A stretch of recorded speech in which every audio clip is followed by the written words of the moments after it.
Did you know that looking someone in the eye can either land you a job or get you punched in the face depending on which country you're in? Stick around to find out why.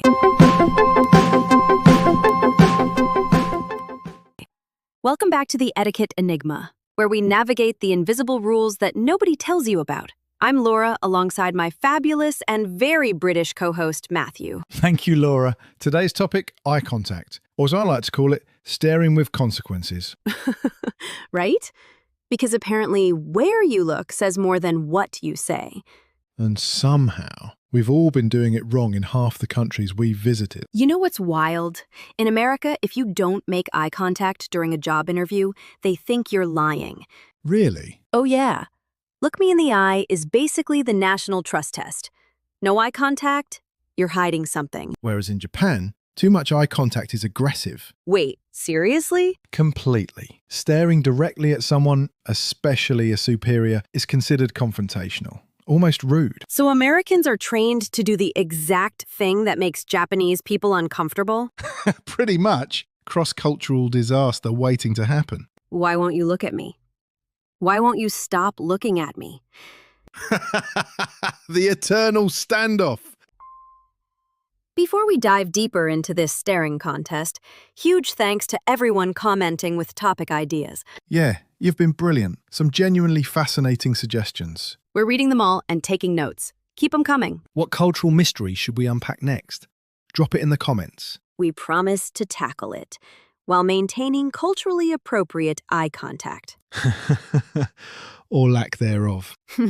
Exactly. Okay, let's break this down. Why does eye contact even matter? I think it's because eyes reveal intention. Like, you can control your words, but your eyes? Yeah, they're harder to fake. So different cultures have developed different rules about when and how to use them. So what's the deal with Western cultures and eye contact obsession? It's all about individualism and directness. In the US, UK, most of Europe, eye contact signals confidence, honesty, engagement. I'm looking you in the eye because I have nothing to hide. Exactly. It's a power move disguised as openness. But that's not universal. Not even close. In many Asian cultures, lowering your gaze shows respect, especially to elders or authority figures. So what Americans read as shifty is actually deference? Exactly. You're giving the other person space, not challenging them. That's actually really beautiful. Like, I respect you enough not to stare you down. Right? It's humility, not dishonesty. But try explaining that to an American hiring manager. Yeah, that's where it gets messy. What about the Middle East? I've heard the rules are completely different there. Oh, they are! And it depends heavily on gender. How so? Between men, direct eye contact is important. It shows respect and engagement. But between men and women who aren't related, prolonged eye contact can be seen as inappropriate. Really? Yeah, especially in more conservative areas. It's about modesty and respecting boundaries. So the rules change based on WHO you're looking at, not just how you look at them. Meanwhile, in America, everyone's just staring at everyone all the time. Eye contact for everyone. Very democratic. Very uncomfortable for half the world. We're just being engaged. You're being intense. What about Latin America?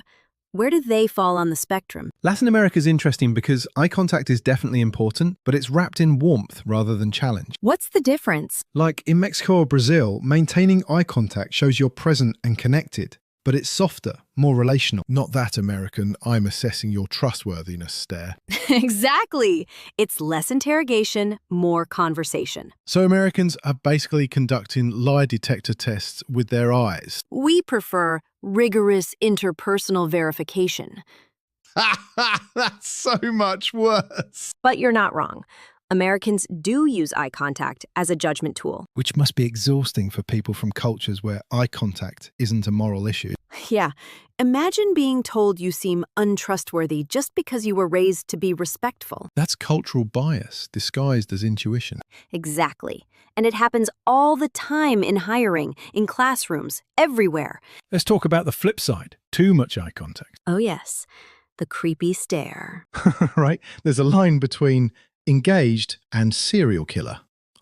Where is that line? I think it depends on the culture and the context. Like in a conversation, You're supposed to look at someone while they're talking. But not so continuously that they feel like a specimen under a microscope. Why are you staring at me? I'm being a good listener. You're being a psychopath. The eternal miscommunication. But seriously, the right amount of eye contact is so subjective. Yeah, and it changes by situation. A job interview? Different from a date. A date? Different from meeting your partner's parents. And meeting your partner's Asian parents? Completely different rule book. Oh, God, yes. I made that mistake. Story time. I was meeting my ex's Japanese grandmother. I'm American, so I did the whole respectful eye contact thing. Oh, no. She was so uncomfortable. Kept looking away, and I kept trying to reconnect. Made it so much worse. You were trying to be respectful in your cultural language, which translated as disrespectful in hers. Exactly. And nobody told me until afterward. That's the worst part. These rules are invisible until you break them. Yeah, and then everyone just thinks you're rude. Or creepy. Or submissive. Or arrogant, depending on the culture. Eye contact, the universal way to accidentally offend everyone. What about Nordic countries? I feel like they'd have strong opinions on this. Oh, the Nordics are interesting. They value eye contact, but also personal space. How does that work? Like they'll make eye contact to acknowledge you exist, but they're not going to hold it the way Americans do. More like, I see you. Now let's both get on with our lives. Maximum efficiency, minimum emotion. The Scandinavian way. Hello. Goodbye. We have connected. This is sufficient. Perfect. You know what's fascinating? How eye contact intersects with power dynamics. Oh, go on. In hierarchical cultures, where you look literally reflects status, subordinates avoid prolonged eye contact with superiors. So it's not just about respect.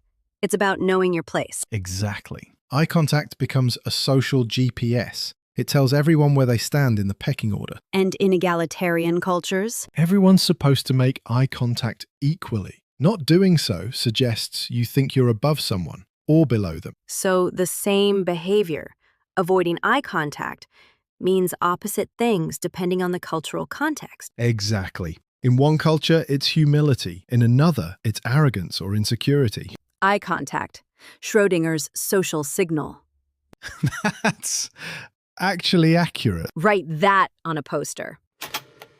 Let's talk about something nobody discusses. Eye contact and neurodiversity. Oh, this is important. Yeah, because a lot of autistic people find eye contact physically uncomfortable or overwhelming. But in Western cultures especially, you're judged for not making eye contact. Right. So you're either forcing yourself to do something that's genuinely difficult, or you're perceived as rude or dishonest. And that's a failure of the culture, not the person. Exactly.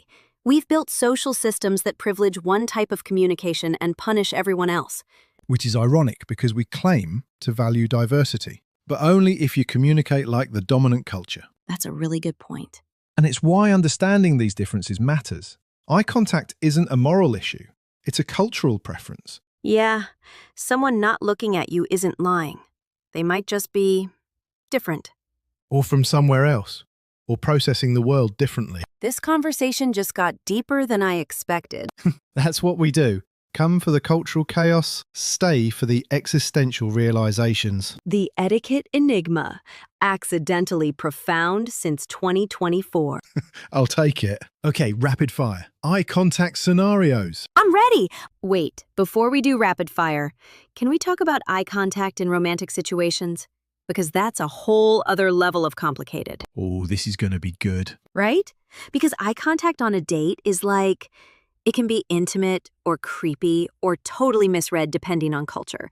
The prolonged gaze across a crowded room thing. Yes, in Western movies, that's romantic. Lock eyes with a stranger, instant connection, violins play. Meanwhile, in reality, that's just staring at someone until they call security. Exactly. Why is that person staring at me? Should I be scared? Exactly. But seriously, different cultures have completely different rules about eye contact and attraction.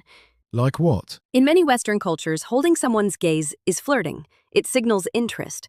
But in other cultures, that directness would be way too forward. So how do you flirt without eye contact? Body language, tone, proximity. Eye contact might be more subtle. Quick glances rather than sustained gazes. The look away when they catch you looking technique? Yes! Which works everywhere, actually. Universal flirting language. I'm interested, but also respecting boundaries. I want to look at you, but I'm also terrified. The human condition. But here's where it gets messy. What if you're from a culture where direct eye contact is normal, and you're dating someone where it's not? Oh, that's tough. You think you're being intimate, they think you're being intense. Right! I had a friend from Brazil dating a Japanese guy, and she kept thinking he wasn't interested because he wouldn't hold eye contact. And he was just being culturally appropriate. Exactly. He was interested, just expressing it differently. But she read it as distance. Communication is hard enough without adding cultural translation.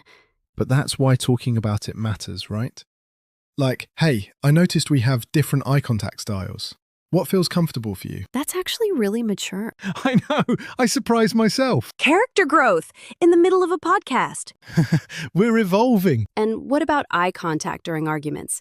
That's another minefield. Oh, God, yes. Because some cultures see looking away during conflict as disrespectful, while others see maintaining eye contact as aggressive or confrontational. Americans definitely want eye contact during arguments. Like, look at me when I'm talking to you. Face me like an adult. Whereas in many Asian cultures, looking down or away during conflict is showing you're listening and trying to de-escalate. So one person thinks the other is being dismissive, and the other thinks they're being respectful. Recipe for disaster. How do you even navigate that in a relationship? I think you have to name it. Like, when I look away, I'm not ignoring you. I'm processing. Or, when I maintain eye contact, I'm not trying to intimidate you. I'm showing I'm engaged. Making the invisible visible. Exactly. Because without that translation, you're both just misunderstanding each other's good intentions. Which is honestly most cross-cultural conflicts in a nutshell. Yeah. Good people, different languages, total confusion. The Etiquette Enigma. Solving relationship problems one awkward conversation at a time. I'll take it. Back to rapid-fire eye contact scenarios. Job interview in New York? Without hesitation.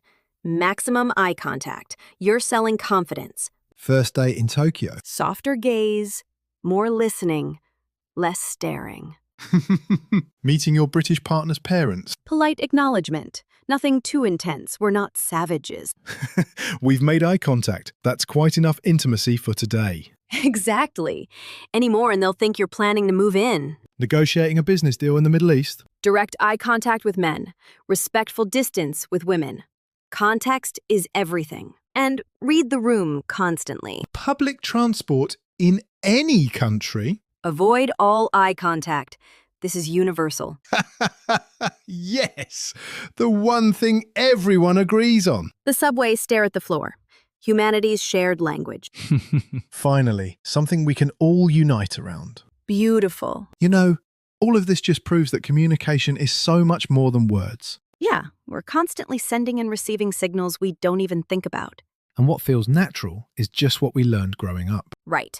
Americans think eye contact is trust. Japanese people think lowered gaze is respect. Both are right. Both are wrong, depending on the context. Which is why traveling or working internationally requires constant recalibration. Agreeing.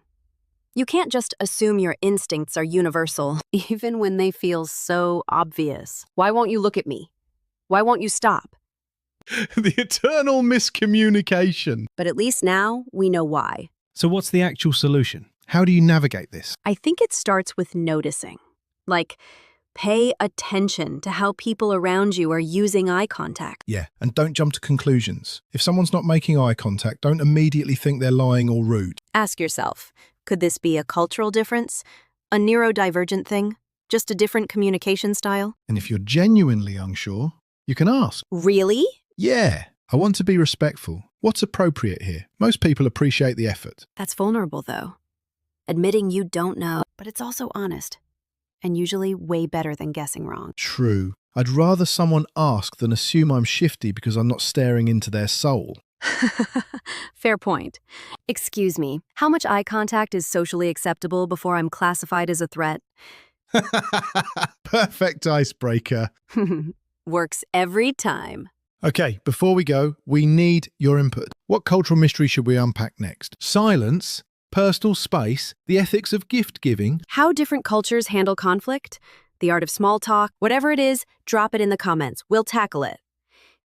While making the culturally appropriate amount of eye contact. Obviously.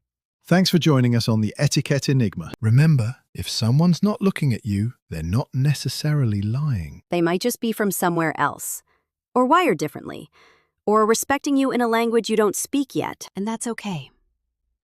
Yeah, communication is messy. Cross-cultural communication is really messy. But it's also kind of beautiful. When we get it right. Or hilariously wrong, which makes for better stories. True. So be curious. Be humble. And maybe Google the local eye contact norms before your next international meeting. Your career will thank you. See you next episode. We'll be watching. Respectfully.